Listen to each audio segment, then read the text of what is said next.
Muito bem, meus irmãos, eu confesso, estou fazendo a gravação agora por experiência, mas uma pequena introdução. O meu pastor disse: irmão José, já que você tem um conhecimento da Bíblia, por que você não faz um programa assim de perguntas e respostas? Eu já tinha no meu coração, já tinha falado em outra gravação, já tinha no meu coração, porque ele achou assim que eu tinha um conhecimento mais amplo da Bíblia Sagrada.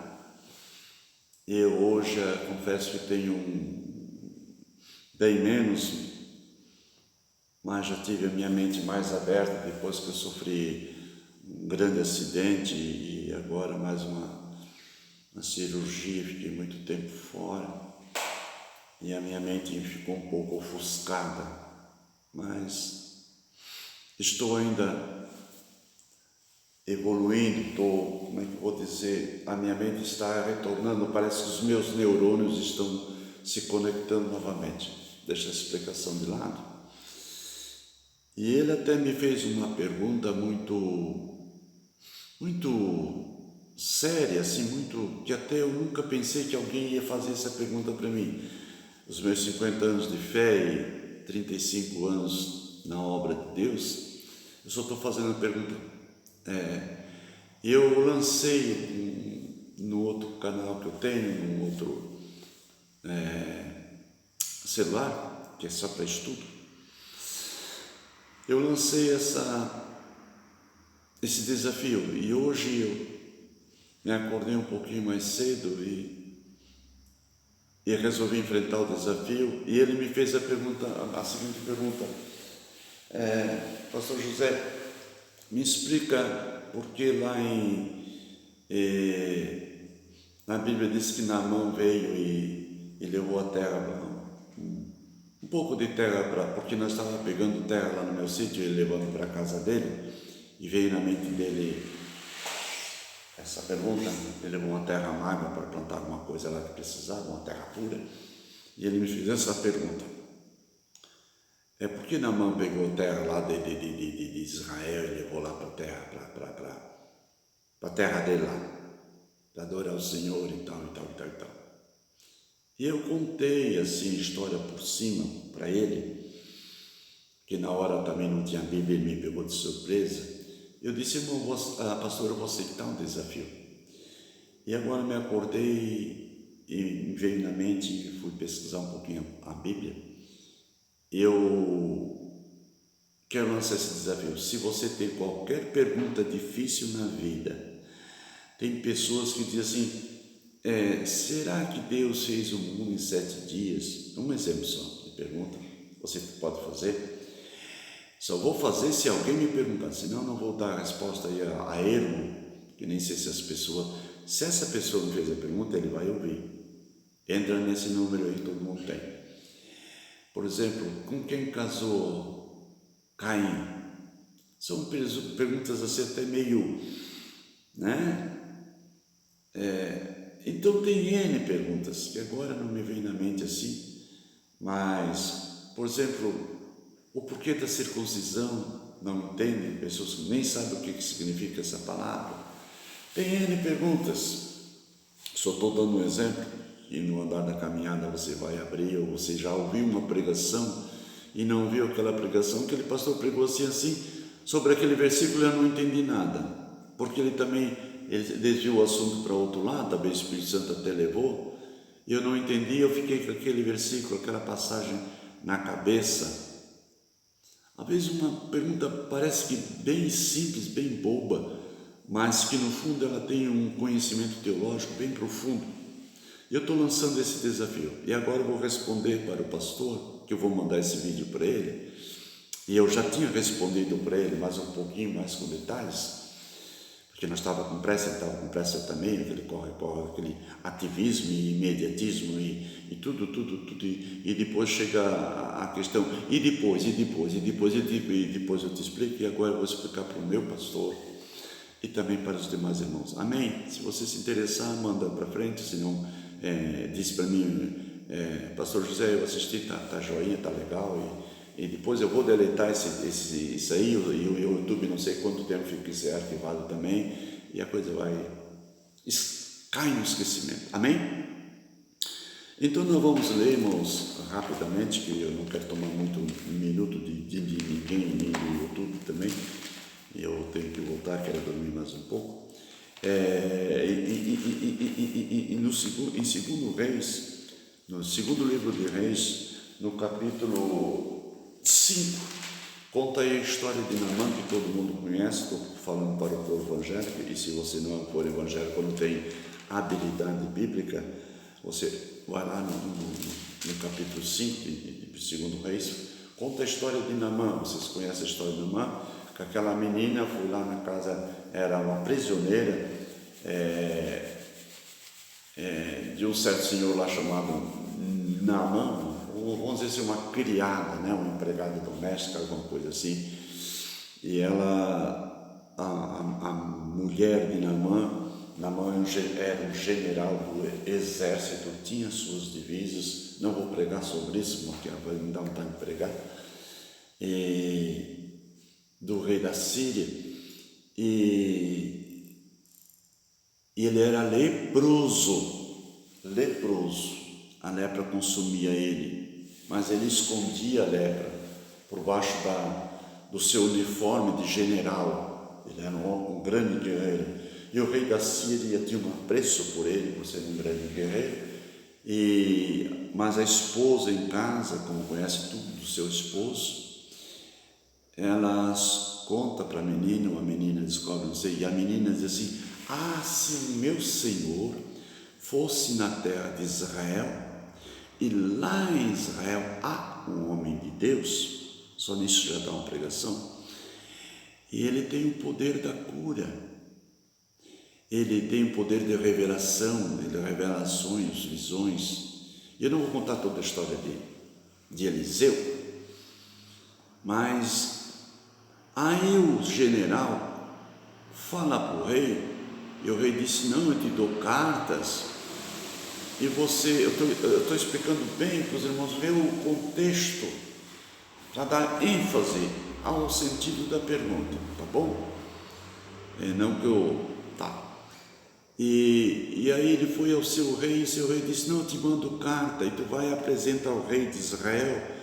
Com certeza ele sabe quem é esse vidente, esse profeta, e lá você, se ele é um homem de Deus, os deuses de Israel, porque eles não conheciam o Deus de Israel, só acreditavam no Deus deles lá, Dagon e outros tipos de deuses que não. Babilônia tinha Deus, a Síria tinha Deus, Egito tinha Deus, e todas as nações da terra tinha deuses de barro, de gesso, como no Brasil também tem deuses de barro, de gesso, e as pessoas fazem caravana para lá. Deixa essa parte de lado, entende? E aí ele recebeu a carta e se apresentou para o rei de Israel. O rei de Israel rasgou as suas vestes e disse: olha, esse rei lá da Síria, ele está arrumando um pretexto para provocar guerra contra o meu reino. Ora, me mandar um leproso para que eu curasse. Esse tem titica de galinha na cabeça.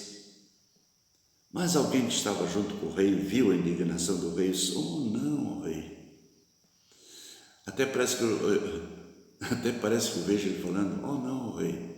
Aqui em Israel existe um homem de Deus, um vidente, um profeta. É vergonhoso, mas está claro, não precisa saber de tudo o rei também. Mas o rei de Israel servia a Deus, então não tinha contato com a igreja e o Estado, entende? Ele acreditava em Deus, mas naquela hora ele ficou tão indignado que esqueceu de Deus. Os problemas da terra, ele esquece de olhar para o céu, mas alguém ao lado atento e disse: não, rei, existe o vidente. Mas quem mesmo que eu esqueci? Eliseu, Eliseu, pois é, cara. Então vou mandar esse abacaxi para Eliseu e de repente talvez Eliseu faz alguma coisa lá. E Naamã viajou. Os irmãos sabem quantos quilômetros dava lá da onde que Naamã saiu até o território de Israel? 500 quilômetros. Para uma pessoa que é leprosa e viajando pelo deserto, com certeza pela terra árida, naquela região, não era muito fácil. Mas ele veio, diz a palavra, que ele veio com o seu uniforme de exército. Chegou na casa do rei, o rei mandou para Naamã. E quando Naamã chegou na casa de Eliseu, Eliseu mandou Geazi. Ele nem foi olhar para a cara do abençoado lá. Olha, está vendo lá uma pessoa assim, com certeza Deus já tinha revelado para Eliseu. E disse para ele que eu mandei ele mergulhar 7 vezes nas margens do Rio Jordão. Naamã ficou indignado, já não me deram a resposta plausível lá no palácio do rei. Ele manda para esse pé rapado aí, essa cabanazinha quase caindo. Ele trouxe ouro, prata e capa lá não era capa babilônia, é roupa para Eliseu, roupas finas. E diz aqui na Bíblia tudo que ele trouxe, uns jumentos carregados. Eu devo só responder a pergunta, não contar a história, mas é bom para você que não conhece a palavra de Deus e enfatiza bem, e você que conhece também, e às vezes até já pregou sobre isso. Não haveria necessidade, mas Deus sabe todas as coisas. Mas Eliseu mandou Geazi e disse, olha, manda, como quem diz assim, aquele circunciso lá tomar banho, mergulhar 7 vezes nas margens do Rio Jordão, que a pele dele vai ficar branca como uma criança. Purinho, limpinho. Assim como está escrito lá em Isaías 1, 17, 18. Tá? Ou 18, se não foge a mente só. Tá? Naamã ficou indignado e disse, ora, quantos rios de águas limpas existe lá na minha terra. Ele deu até o nome dos rios Albana e Farpá. E esse me mandar tomar banho nessa água suja do Jordão, isso é provocação, isso é querer uma guerra mesmo. O rei lá, eu acho que não interpretou mal e ficou tão bravo. Mas alguém dos servos dele disse, meu Senhor, se o profeta, o vidente, que você nem conhece, o vidente, o profeta, podia aparecer assim na frente do Naamã, como muitos pastores se colocam em cima de púlpito. Você já entendeu, né? Não preciso falar mais nada. Só Jesus na causa. Homem de Deus, irmãos, não se expõe, não precisa construir igrejas lá em cima, não. Aonde está o homem de Deus, o povo procura. Eu não vou citar exemplo, porque senão não saio daqui. Meu Deus, tem misericórdia. Eu tenho esse conceito comigo, porque é assim. Hoje estou aqui escondidinho, num apartamento e tal, mas muita gente me procurou. Eu conheço muita gente procuraram mulheres de Deus e homens de Deus em busca da cura e da oração. Louvado seja Deus por isso. Se o homem de Deus te dissesse para fazer uma coisa bem difícil, você não ia fazer? Ia. E porque isso é tão fácil, você não faz? Custa você tirar a roupa, parece que eu vejo assim, seu orgulhoso. Volta para a tua terra com a tua lepra, O orgulho afasta muitas vezes as bênçãos de Deus sobre a nossa vida. E Naamã considerou, agora expõe Naamã, tira a sua, entende? Por causa disso, o cego de Jericó lá lançou a capa fora. Porque muitas vezes nós temos uma roupagem, terno, gravata, ou muitos dizem que é um doutor, médico, um grande advogado, cada um tem uma vestimenta, entende? Por fora, Jesus disse, por fora, sepulcros cariados, por dentro, fui. Não tem nada daquilo que aparenta. Já vou parar por aqui. Você já entendeu o espírito da coisa. E agora Naamã tira tudo, todas as suas vestes, mergulha 1, 2, 3, 4, 5, 6, na 7ª vez. Provação de Deus. Entende? Daniel orou 21 dias. Tudo tem um tempo determinado, conforme diz Salomão, em capítulo 3 de Eclesiastes. No 7º mergulho, a sua pele ficou boa, ele vestiu a roupa. Nesse meio tempo, um pouquinho antes, quando ele sai da casa de Eliseu e vai para o Rio Jordão, certa distância um pouco longe, Geazi bate um bicho ruim na cabeça dele, titico, calça curta.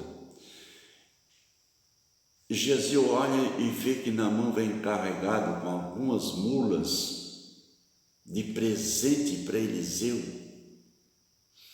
Olha o que aconteceu com Balaão, recebendo o presente de Balaque. Olha o que aconteceu com Geazi. E olha o que aconteceu, Geazi aqui nessa parte. E olha o que aconteceu com Ananias e Safira no capítulo 5 de Atos dos Apóstolos. Não vou falar, só botar o melzinho na tua boca.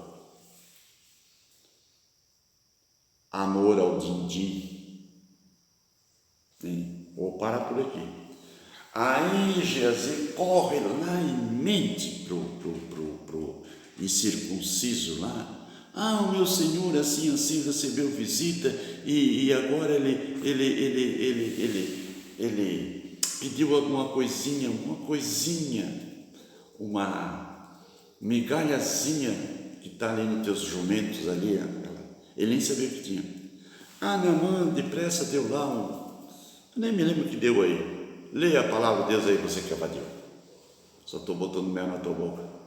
E Eliseu escondeu, como Acã também escondeu lá na cidade de Jericó, uma capa babilônica e cunha de ouro, e escondeu debaixo da sua casa. E Deus disse, a maldição está na casa de alguém aí, não vou contar toda a história.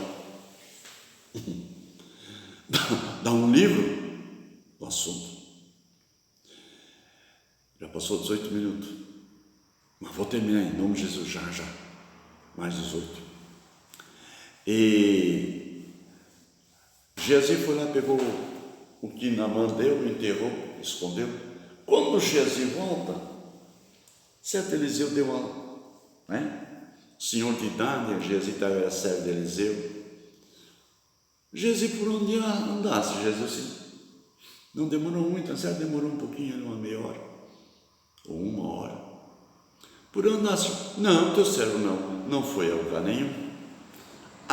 Geazi, porventura o meu espírito não te acompanhava contigo, quando tu foi lá e pediu alguma coisa para aquele incircunciso, como quem dizia assim, por acaso nós estamos passando fome? Por acaso, pastor, você precisa trocar as bênçãos de Deus cobrando oração? Para ungir você cobra, você vende, diz que o óleo é consagrado e os coitados levam para casa com 50, 100 real. Nem sei quanto é que cobra, esses vagabundos são capazes de cobrar 500. Presta atenção, fica de olho nesses vagabundos, esses malandros sem vergonha que existem no Brasil. Não, de graça recebeste, de graça dai. Só aí já dá Já dava de pegar esses camaradas, bater de cinta até a minha mãe dizia assim, ó, bater com um gato morto até o gato miar. Deu para entender? Tá. Vou voltar novamente